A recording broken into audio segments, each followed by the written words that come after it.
King Charles lashes out at Prince Harry. The grand halls of Buckingham Palace have never seen such tumult. The once stalwart institution of the British monarchy now teeters on the edge of collapse, its centuries-old foundations crumbling under the weight of a very modern crisis. At the heart of this maelstrom stands an unexpected combatant, King Charles III, who has targeted his own flesh and blood as the root cause of the monarchy's downfall. But before we continue, please subscribe and turn on the notification bell for updates.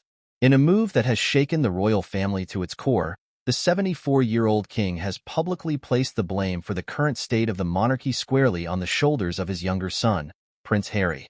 The rift between the father and son, long simmering beneath the surface, has now erupted into an all-out war of words that threatens to tear the House of Windsor asunder. "We are done," the king is reported to have told Prince Harry in a private audience last month, his voice dripping with a mixture of anger and sorrow. "You have been the main cause for the crumbling of this monarchy, and I'll be damned if I'm going to let you destroy everything we've built." The younger prince, who along with his wife Meghan Markle has been at the center of a series of high-profile scandals in recent years, has remained defiant in the face of his father's fury.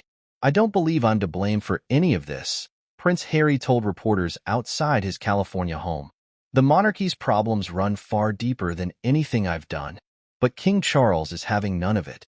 In a rare move, the monarch has stripped his son of his remaining royal titles and privileges, cutting him off financially and making it clear that there is no path back into the fold. Harry made his bed, and now he has to lie in it, a senior palace source told the Times of London.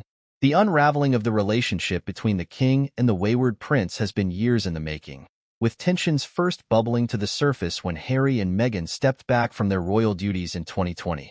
Their bombshell interview with Oprah Winfrey, in which they leveled a series of accusations of racism and neglect against the royal family, only served to further inflame the crisis.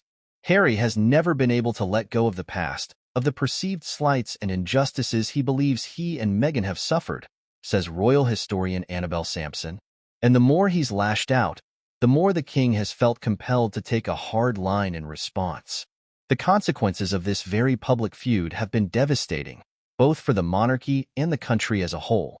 Polls show that public approval of the royal family has plummeted to record lows, with many Britons questioning the very relevance of the institution in the modern age. "This is a crisis of legitimacy," says Graham Smith, the CEO of the anti-monarchy group Republic. "The monarchy has always relied on a veneer of unity and tradition to maintain its grip on power, and now that facade has been shattered. People are looking at the Windsors and asking, why should we keep them?" For King Charles, the stakes could not be higher. His own reign, barely a year old, hangs in the balance, with some speculating that the monarchy may not outlive him. The king has responded with a flurry of damage control efforts, undertaking a punishing schedule of public appearances and media interviews in a bid to shore up support. But many wonder whether even the king's Herculean efforts will be enough to save the monarchy from the self-inflicted wounds of the Harry and Meghan saga. As the crisis deepens, the public is increasingly looking to the younger generation of royals, including William and Kate, to chart a new course forward. "This is a pivotal moment for the monarchy," says royal commentator Penny Junor. "They can either adapt and evolve, or they can cling to the past and risk becoming entirely irrelevant. The choice is theirs to make."